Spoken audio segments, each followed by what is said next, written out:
오늘 말씀의 제목은 예수님의 부활을 믿는가?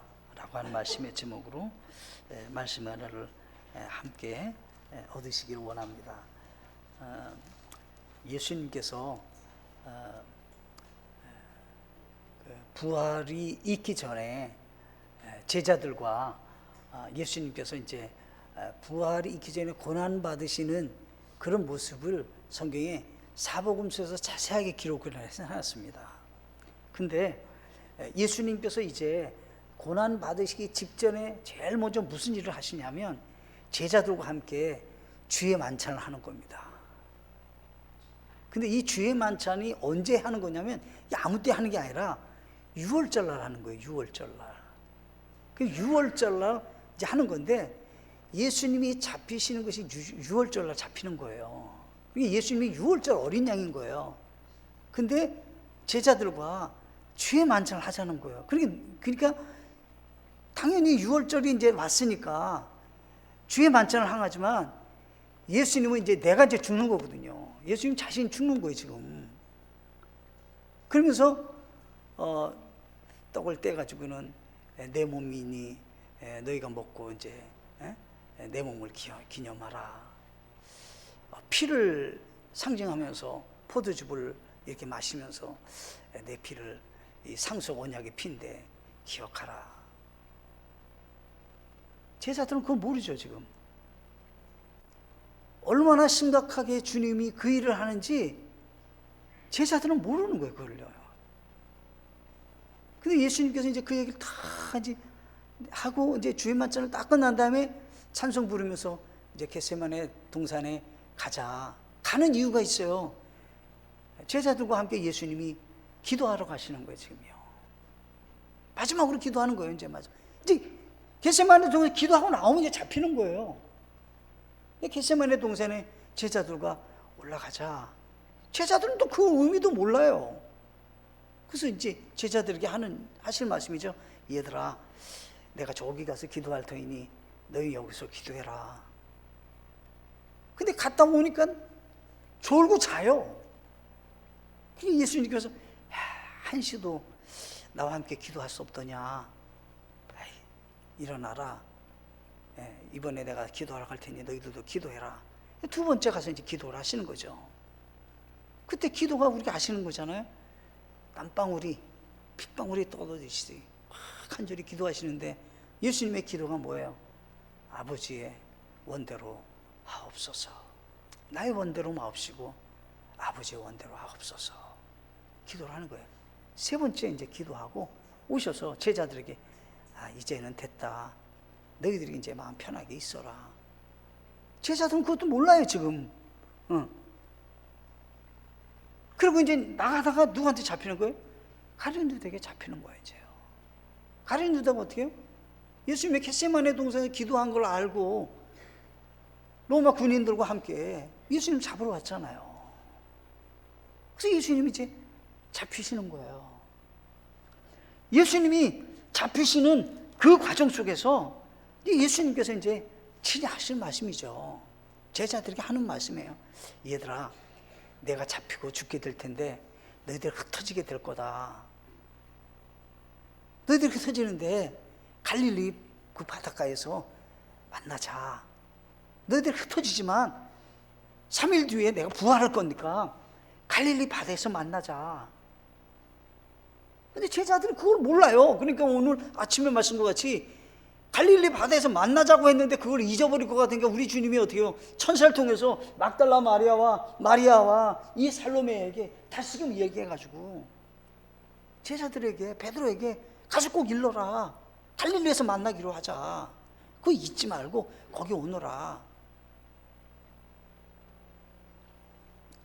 예수님이란 분이 이제 마지막으로 죽으시면서 제자들과 끝까지 사랑하는 관계를 딱 맺으시는 거예요. 그리고 내가 헤어지지만 내가 3일 뒤에 부활해갖고 만날 터이니 거기서 너희들이 만나는 것을 기억하고 그렇게 지내라. 그때 베드로는 막 강력하게 얘기하는 거예요. 예수님, 예수님이 잡히게 하는 일은 없을 겁니다. 제가 살아있는 동안에는 그런 일이 있겠습니까? 제가 지킬 겁니다. 그래서 어떻게 해요? 진짜로 칼을 들고 예수님을 잡는 사람의 말 위에 귀를 내리쳐갖고 귀가 떨어졌잖아요. 그 예수님이 제자에게, 그 베드로에게 하는 말이죠. 칼을 쓰는 자는 칼로 망한다. 칼을 갖다 넣어라.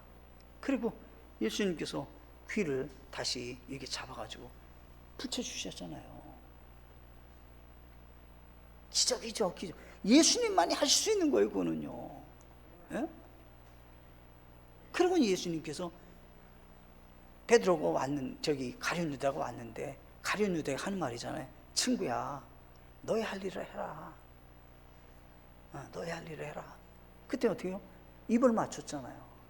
그게 저분이 예수님이라는 것을 로마 군인들이 잘 모르니까 가르쳐 준다고 입을 맞추고, 근데 예수님이 잡히셨잖아요. 잡히시고 예수님께서 어떻게 해요? 이제 끌려가는 거잖아요. 끌려가는데 우리 주님이 뭐래요? 너희들이 내가 악한 자로 나를 잡으러 왔느냐? 응? 내가 이제까지 악한 일을 한 적이 없는데 악한 자를, 죄수를 잡으러 나를 왔느냐? 순순히 간다. 내가 무슨 죄수 잡듯이 왜 나한테 그렇게 왔느냐? 예수님이 이제 로마 군인들에게 잡혀가시면서, 이제 성경에 보면 예수님께서 고난 받으신 것들이 아주 자세하게 나와요. 그런데 이사야서 53장에 가면 예수님이 어떻게 고난을 받으시고 세상을 떠나시고 왜 고난을 받으시는지에 대해서 성경은 자세하게 말씀하신단 말이에요. 근데 그 예언의 말씀 그대로 예수님은 고난을 다 당하시고 세상을 떠나시는 거예요. 오늘은 그럼에도 불구하고 예수님의 제자들이 예수님을 잘 믿지 않는 경우가 있었을 때 예수님께서 다시 한번 얘기하면서 어느 정도냐면 꾸짖으셨다 그랬어요. 아니 너희들이 나를 목격하는데도 안 믿냐? 그랬더니 제자들이 믿기 시작을 했어요. 그리고 이 사람들이 완전히 바뀌었어요. 예수님의 제자들이. 예수님이 죽으시는 순간과 부활하신 그 예수님을 만난 다음에 엄청난 변화가 찾아온 거예요. 예수님의 제자들은요. 예수님의 제자들은 예수님이 십자가에 달려 돌아가실 때까지의 신앙과 부활한 다음에 신앙은 180도 달라지는 거예요. 오늘은 그와 같은 말씀을 좀 나누려고 하는 거예요. 나는 예수님의 부활을 믿습니까? 그 예수님의 부활이 주는 선물과 능력이 무엇입니까? 나에게 어떤 신앙으로, 어떤 삶의 변화로 하나님은 이끌어 주십니까? 정말 내가 믿고 있습니까? 예수님의 부활이 나의 부활이고 예수님이 부활한 것이 내 삶이 이 세상이 전부가 아니라고 하는 것에 대한 분명한 나는 확신이 있습니까? 그러면 반드시 거기에 따르는 것이 변화된 삶이, 거듭나는 그런 삶이 생긴다라고 하는 겁니다. 여기 성경에 보니까 고린도전서 15장 14절에서는 우리가 이제 잘 아는 말씀이잖아요. 또 그리스도께서 일어나지 예수님께서 부활이 없다면, 이런 얘기예요. 만약 부활이 없다면 우리가 전도하라고, 예수님 믿으라고 그렇게 하는 것이 헛된 일이라는 거예요. 그게 무슨 의미가 있냐는 거예요. 예수님 믿으세요. 무슨 예수님 믿으라고 말할 수 있냐는 거예요. 우리가 선포하는 것이 헛되다는 거예요. 예수님 믿으세요. 예수 믿고 천국 가세요. 그런 말이 무슨 필요가 있냐는 거예요. 필요가 없지. 예? 그 다음에 또 얘기해요. 우리 안에서 나는 예수님을 믿어요. 그 믿음이 무슨 헛것이지. 그게 예? 뭐가 되냐는 거예요. 아무것도 안 되지. 그게 뭐예요? 우리가 믿음의 신앙의 기초도, 중심도 부활이에요.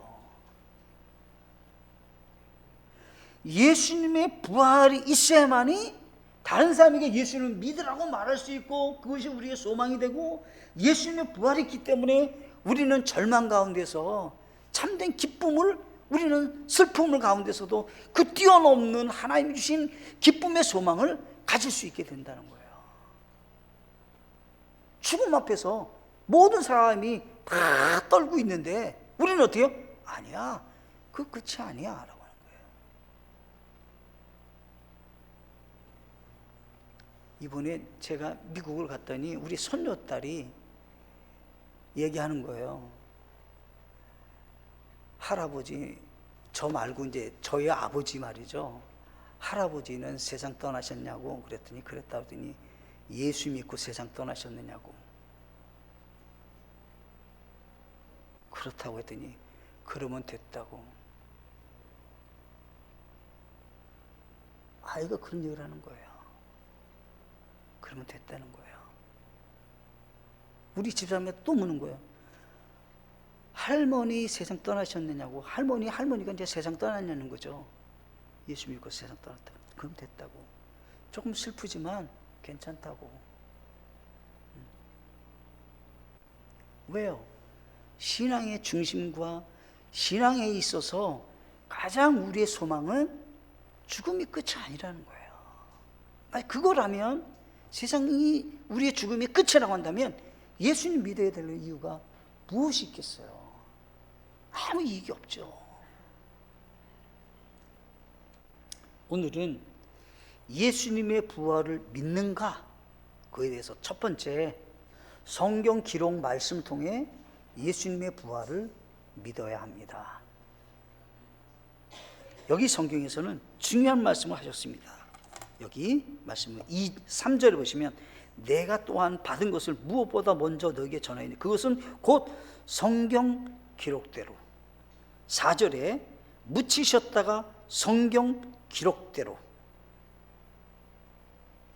성경 기록대로.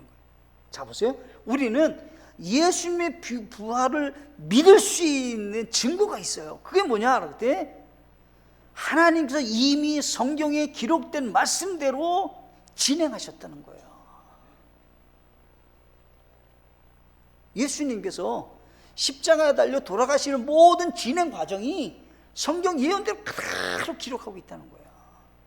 그것이 이사야서 53장에 있는 말씀이 그대로 진행되는 거예요.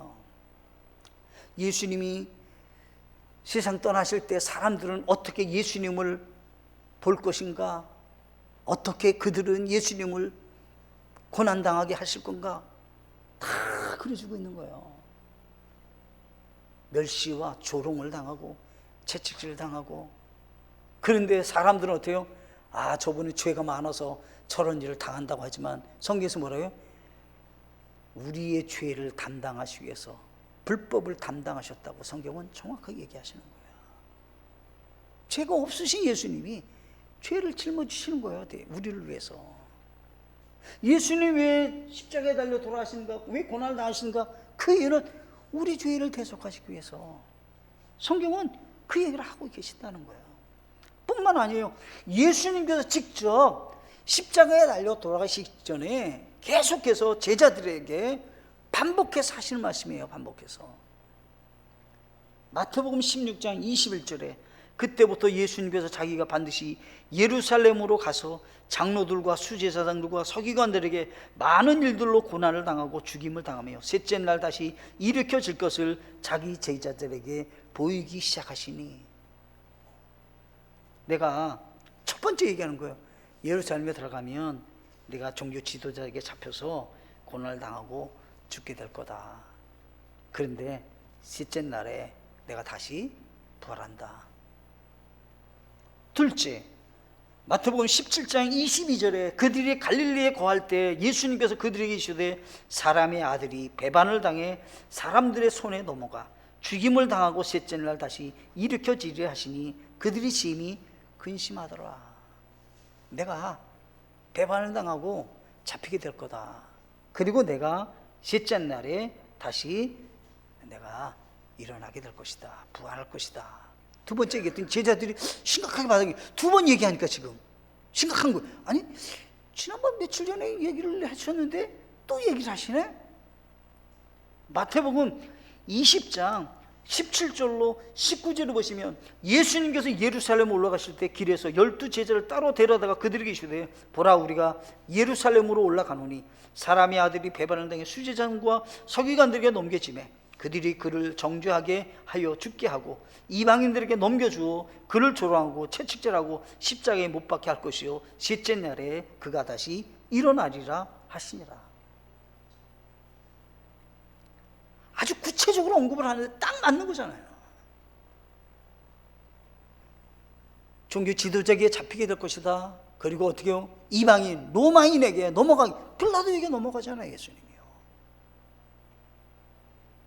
한 가지 한 가지 예언한 말씀 그대로 지금 진행시키는 거예요, 지금 성경은. 그래서 예수님의 부활을 믿을 수 있는 근거가 있다는 거예요. 뭐냐면 구약에 있는 말씀과 신약에 예수님이 이루어오신 모든 말씀들이 그대로 예수님은 구원자시고 예수님을 통해서만 영원한 생명을 얻는 길이 있다라는 것을 말씀하고 계신다는 거예요. 예수님의 부활을 믿는다고 하는 것은 내가 성경을 알고 그것을 믿고 있다라고 하는 거예요. 우연찮게 일어난 사건이 아니에요. 모든 것들이 계속 맞았다는 거예요. 여러분들 10가지만 맞춰도요 맞을 수 없다 그러잖아요. 맞출 수 없다 그러잖아요. 예? 예언이 10가지만 그 사람에게 맞아도 맞춰진지 않지. 그 사람이 태어날 때 강원도 원주에서 태어나겠다. 제가 태어나기 전에 만약 그랬다고 생각했어요. 예? 키는 몇 센치가 될 거다. 뭐 어떻게 다 맞히겠어요 그거예요. 못 맞히죠. 10가지도 못 가는 거예요. 10가지도요. 그런데 수백 가지가 성경 예언의 말씀대로 예수님은 십자가에 돌아가시고 부활하셨기에 우리는 성경 말씀을 통해서 우리는 믿고 받아들여야 된다는 겁니다. 두 번째가 있습니다. 생명과 평강과 회복은 예수님을 믿을 때 얻는 선물입니다. 자 보세요.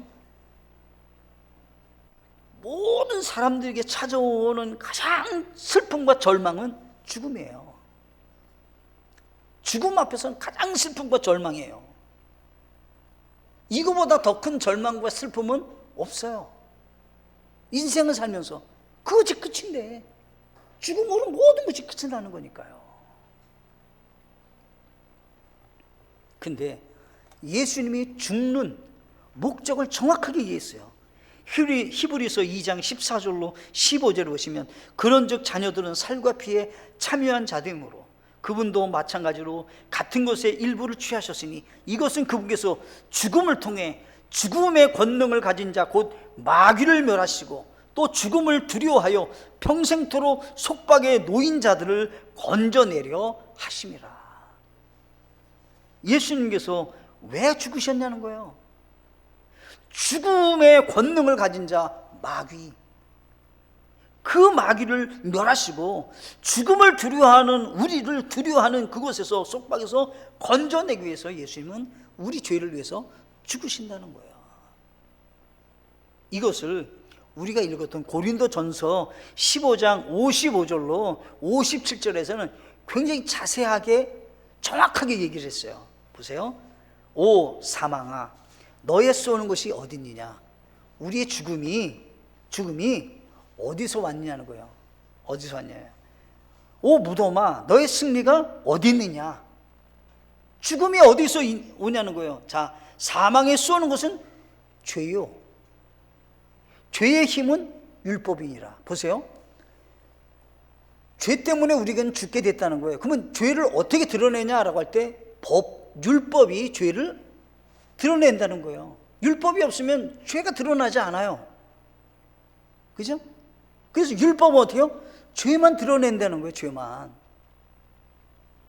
그래서 여기 57절에 그러나 죄의 권능은 율법인데 그러나 우리 주 예수 그리스도를 통해 우리에게 승리를 주시는 하나님께 감사하노라. 죽음에서 승리할 수 있는 길이 뭐냐? 하나님은 예수 그리스도를 통해서 우리에게 주시는 선물이라는 거야. 또 한번 보세요. 예수님의 제자들이 다 모여 있는데 마가의 다락방에 모여 있는데 그들이 두려워서 문을 꼭 닫고 혹시라도 예수님과 같이 잡혀서 자기네들도 혹시 위험에 처하거나 죽을까 봐 걱정되니까 다 모여 있는 거예요. 지금요. 그때 예수님이 아셨어요. 그들의 마음을 다 아셔요. 그러니까 우리 주님은 제자들을 훤히 알고 있는 거예요. 자, 어떻게 될지를 알고 있어서 갈릴리에서 만나자 뭐 다 얘기를 하시는 거예요. 그러니까 제자들이 모이는 곳에 예수님이 문을 열지 않고 그냥 들어가셨어요. 첫 마디가 뭐예요? 너희에게 평강이 있을지어다. 우리 인간의 불안과 인간의 두려움을 해결할 수 있는 근본적인 분이 누구시냐라고 할 때 부활의 주님을 만나면 근본적으로 해결된다는 거예요. 예수님의 부활을 아는 사람들은 우리 주님이 주신 그 부활의 평강 때문에 어떤 슬픔에서도 어떤 낙심에서도 이길 수 있게 되는 거예요. 부활이 주는 선물이에요. 그래서 어떻게 해요? 완벽하게 하나님은 해결하겠다는 거예요. 내가 너에게 평강을 주니 그 평강이 너에게 임하게 된다는 거예요. 그러면 어떻게 해요? 모든 문제가 처리되는 거예요. 제자들이 모여서 지금 자기네끼리 대책을 세지만 대책이 안 되는 거예요. 무슨 대책이 돼요? 자기네가 아무 대책도 세울 수 없어요. 아무것도 그것을 해결할 수가 없어요. 그 무거운 장애물들을 뛰어넘을 수 있는, 극복할 수 있는 길이 없어요, 제자들은. 그래서 두려웠다고 그랬어요. 그들이 유대인들을 두려웠다는 거예요. 이거 큰일 났다. 우리가 잡혀서 이제 죽게 되는 거 아닌가라고 하는 거죠. 그때 예수님께서는 너희에게 평강이 있을지어다. 그래서 우리에게는 주님이 우리에게 주신 평강이 있습니다. 세상이 주는 평강과는 차이가 있는 거예요. 차이가 있는 거예요. 또 성경에 보세요. 회복이에요, 회복. 예수님의 제자 베드로가 대표적인 사람이에요. 다른 제자들도 다 예수님 버리고 갔어요. 뭐 베드로만이 아니에요. 근데 베드로를 등장시키는 거예요, 성경에서는요. 베드로가 예수님을 3번 부인을 했어요. 그때 부활의 주님이 너는 됐어. 너는 이제 다시는 네가 나를 3번 부인했으니까 내가 너와 함께 하지 않을 거야. 주님이 그렇게 말씀하지 않는 거예요. 베드로를 직접 찾아오셨어요, 예수님께서. 베드로가 예수님을 찾아온 게 아니에요. 예수님이 찾아갔어요. 그래서 어떻게 해요, 베드로에게? 네가 나를 사랑하느냐? 조용하게 묻는 거예요. 베드로야, 네가 나를 사랑하느냐? 그러하여다. 또 묻는 거예요. 진짜 네가 나를 사랑하니? 그랬더니 주님이 내 마음을 아시지 않습니까? 3번 묻는 거예요. 네가 정말 사랑하냐? 그렇습니다. 우리 주님은 어떤 분이시냐는 거예요. 회복시켜 주신 분이라는 거예요. 의심 많은 도마가 나와요. 예수님이 제자들이 모였을 때 왔을 때 도마가 참석을 안 했어요, 그 자리에. 그래서 많은 분들이 얘기해요. 예수님이 언제 제자들에게 찾아왔냐 할 때 주일날 저녁이라는 거예요. 주일날 저녁에 모였을 때 예수님이 오셨다는 거예요. 근데 그 저녁 예배 참석하지 않은 사람이 도마라는 거예요. 근데 도마가 없어요. 근데 예수님이 도마가 하는 말을, 제자들에게 하는 말을 다 듣고 계셨던 거예요. 도마가 하는 말이죠. 예수님 만났다니까 나는 직접 내가 만져보지 않고서는 나 못 믿겠다. 지극히 합리적인 이성적인 사람이죠. 내가 확인하지 않고는 내가 안 믿겠다. 근데 예수님께 한 말 아니거든요. 자기네께 한 말이거든요. 예수님 다 알아들으셨어요. 아주 베드로, 이 도마에게 2번째 나타나서 하신 말씀이, 도마야, 내 손 만져봐라. 내 옆구리 와서 만져봐라. 깜짝 놀랐어요, 도마가. 너무 깜짝 놀라는 일이죠. 그래서 우리 주님 하신 말씀이, 이제 보고 믿지 말고 보지 않고 믿어라. 의심하지 말고 확신을 가져라. 여러분들, 인도에 가서 그가 복음을 전하다가 순교했다고 합니다. 전승에 의하면 도마가 변화된 거예요, 이 사람이. 도마가 왜 변화할 수 있었냐는 거예요. 부활의 주님을 만난 다음에 그는 새로운 인생으로 믿음이 회복됐다는 거예요. 또 보세요. 성경에 볼 것 같으면 사도 바울이 언제 변화가 찾아왔습니까? 그가 다메섹 도상에 가다가 부활의 주님을 만난 거예요. 그 사람이. 그 사람이 어떻게 변할 수 있어요? 사도 바울이 예수 믿는 사람을 어떻게든 고난받게 하고 핍박받게 하고 예수 못 믿게 하려고 하는 그런 사람인데, 그 사람이 다메섹 도상에서 부활의 주님을 만난 거예요. 우리 주님이 묻는 거죠. 사울아 사울아, 네 발로 가시채를 차니 너가 얼마나 아프냐? 네가 왜 나를 핍박하냐? 그랬더니 사울이 하는 말이죠. 당신이 누굽니까? 네가 핍박하는 예수 아니냐? 넌 죽었다고 생각하냐? 내가 살아있어서 너에게 나타났지 않냐? 음성이 들리는 거예요. 사울아 사울아. 사도 바울이 완전히 거기서 인생의 전환점을 갖게 되잖아요. 그래서 아나니아에게 인도함을 받고 아나니아가 이 사도 바울에게 이제 하나님께 묻는 거예요. 하나님, 이 사람 예수 믿는 사람 핍박하는 사람입니다. 이 사람을 가르쳐서 될 거 아닌 것 같습니다. 그때 어떻게 해요? 우리 주님께서 아나니아에게 하는 말이, 에이, 내가 이방인의 사도로 내가 택한 그릇이다. 말씀을 잘 가르치고 그 사람을 믿음 가운데 세우게 해라. 사도 바울이 완벽하게 변합니다. 무엇이 그의 삶을 핍박하던 예수에서 전파하는 예수님으로 변화됐냐는 거예요. 부활의 주님을 믿었기 때문에, 부활의 주님을 자기 것으로 만들었기 때문이라는 거예요. 그거 없이 인생이 변한다? 변할 수 없어요. 그 사람이 참된 평강이 있다? 아니에요. 없어요. 그거는요. 예수님의 부활이 나의 부활이 돼야만이 변화가 된다는 거예요. 자, 보세요. 예수님의 제자들은 유대인들입니다. 예수님의 제자들이 유대인이에요. 그럼 유대인들은 뭐 하는 사람이냐면 안식일을 지키는 사람들입니다. 유대인들이니까. 그죠? 근데 지금 안식일을 지킵니까? 예수님의 제자들이? 아니에요. 주일을 지킵니다. 왜 우리가 주일을 지킵니까? 예수님이 부활한 날이기 때문에 그날을 기념하러 모인 것이 주일이 되는 거예요. 그러니까 주일을 온다라고 하는 것은 예수님의 부활을 분명히 믿고 있는 사람들이기 때문에 그것이 기초가 되어서 주일날 모이는 거예요. 원래 유대인들은 토요일날 만나는 거예요. 토요일날, 안식일날. 근데 예수님이 제자들이 그렇게 했나요? 안 했잖아요. 초대교회가 주일날 만났지 무슨 토요일날 만났나요? 안 만나요. 그 사람들을. 이제 바뀌었어요. 어떻게 해요? 그의 인생도 바뀌었지만 모든 말하자면 하나님을 섬기는 방식이 완전히 바뀌는 거예요. 주일로 향하는 거예요. 주일로.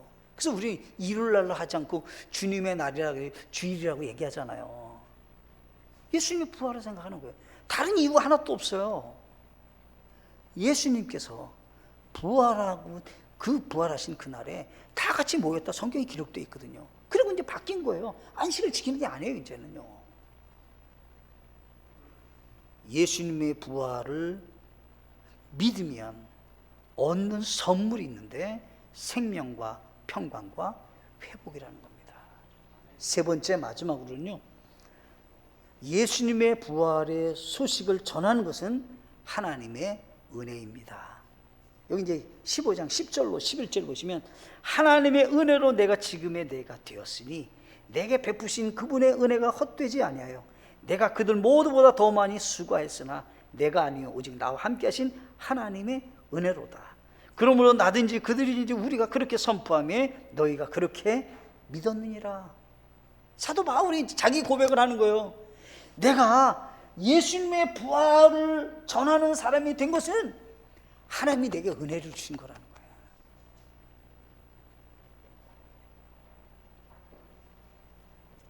이거보다 기쁜 소식과 이거보다 긴급하고 소중한 그런 소식이 있냐는 거예요. 살 길이 있습니다. 이거보다 더 좋은 소식이 어디 있냐는 거예요. 이거보다 더 좋은 소식이. 죽음이 아니라 생명이 있습니다. 이거보다 더 좋은 소식이 없다는 거예요. 그러니까 사도 바울이 고백해. 하나님의 은혜로 내가 이방인의 사도가 됐다는 거예요. 이것은 내가 더 많이 수고했기 때문에 얻어지는, 내 노력으로 내 수고로 얻어지는 그런 것이 아니라 나와 함께 하신 하나님의 은혜라는 거예요. 우리는 예수 그리스도의 복음의 부활을 증거하는 것에 힘을 다해야 된다는 거예요. 사도행전 3장 13절로 15절의 말씀을 보시면 이제 베드로가 이제 예수님이 승천하셨어요.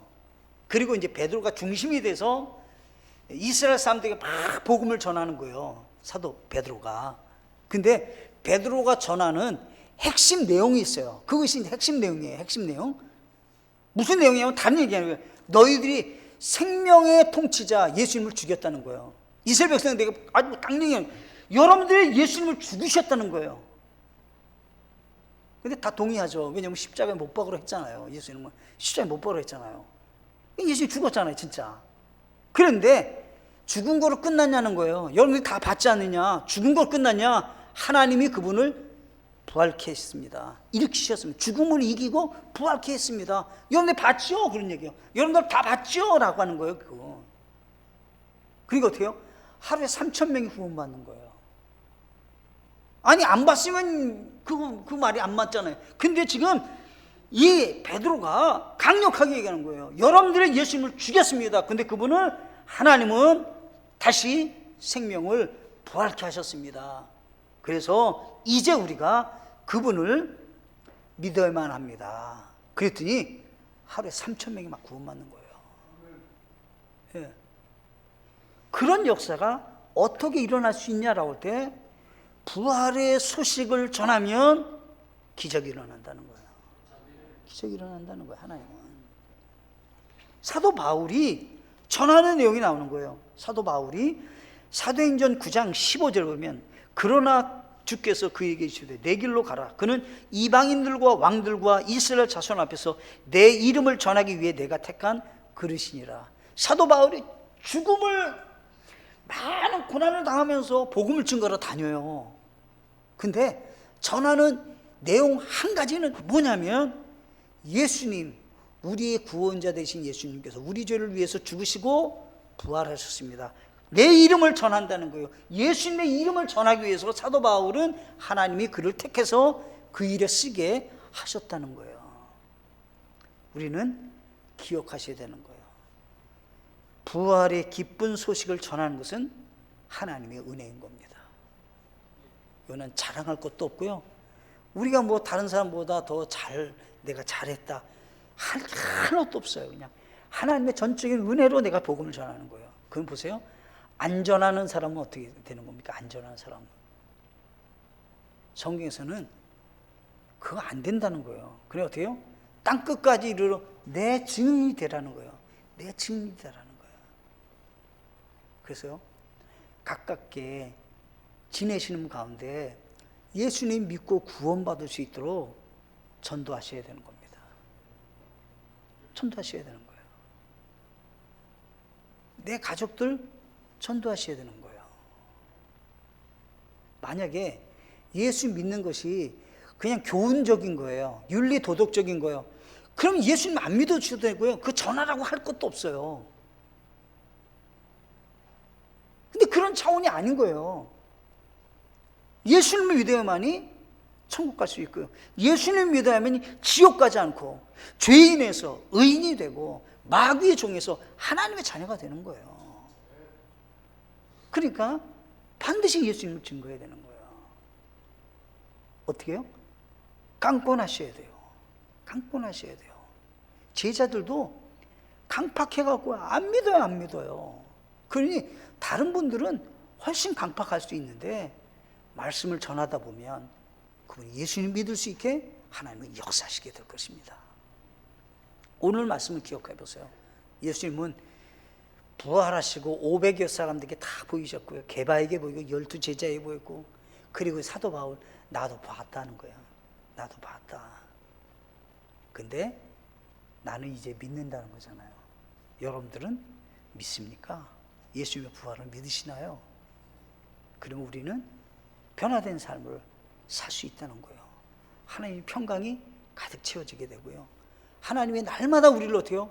회복시키시고 예수님이 주시는 영원한 생명이 우리에게 가득 채워져서 소망 가운데 기쁨 가운데 살 수 있게 하나님 해주신다는 거예요. 이 세상에 살면서 소망이 어디 있습니까? 소망이 없습니다. 세상에 무슨 소망이 있습니까? 세상에 소망이 정말 없어요. 가만히 생각해 보세요. 소망이 뭐가 있어요? 세상에 소망이. 소망이라고 할 만한 게 내놓아보세요. 초라하게 그지 없어요. 초라하게 그지 없어요. 예수님을 만나는 부활의 소망이 있어야만이 진짜 소망이 있게 되는 거죠. 그와 함께 승리하는 하나님의 분들 되시고 부활의 기쁨이 가득해서 정말 즐겁고 여러분들의 마음속에 기쁨에 가득한 삶이 더욱더 풍성하게 맺어지기를 간절히 바라겠습니다. 함께